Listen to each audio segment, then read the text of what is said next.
जहाँ की भी मदद करें और किसी के दबाव में नहीं आए। दूसरा हमारा सत्र होता है कि बेसिकली हम आगे 5 साल अगली बार बैठेंगे, उसके लिए हमारे मुद्दे क्या है। तो इस बार हमारे 2 मुद्दे रखे हमने। पहला मुद्दा है सरकारी और गैर सरकारी बच्चे में कोई भेदभाव नहीं होना चाहिए। उसके पेरेंट्स टैक्स भी देते हैं और वोट भी देते हैं दोनों।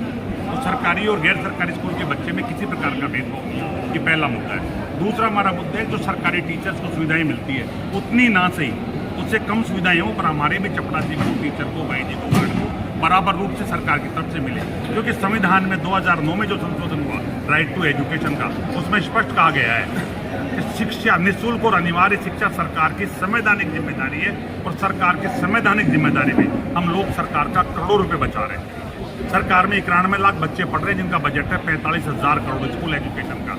आप सोचिए हमारे पास 1 करोड़ 5 लाख बच्चे पढ़ रहे हैं, उनका सरकार को 1 रुपया खर्च नहीं हो रहा, यानी 45,000 करोड़ तो हम सीधे बचा ही रहे हैं ना। तो कम से कम इस पैसे में से मेरे बच्चों के साथ भेदभाव नहीं हो, मेरे टीचर को कुछ दे दिया जाए। इन 2 प्रमुख मांगों को लेकर हमारा इस सम्मेलन है। इसलिए जो जालौर जिले में स्कूल में कोई हादसा हो गया था, उसके बाद स्कूल की मान्यता रद्द करने की कार्रवाई की गई? नहीं हुई। वो एक बाकायदा प्रक्रिया शुरू हुई थी, उनका नोटिस आया सरकार का। देखिए राजनीतिक रूप से माहौल कुछ ऐसा बना कि सरकार को घोषणा करनी पड़ी, पर चूंकि मान्यता मैं भी कह रहा था मंच में, मान्यता समाप्त करने की एक प्रक्रिया है, वहाँ नोटिस आया और नोटिस का मैंने विधिवत रूप से जवाब दिया है।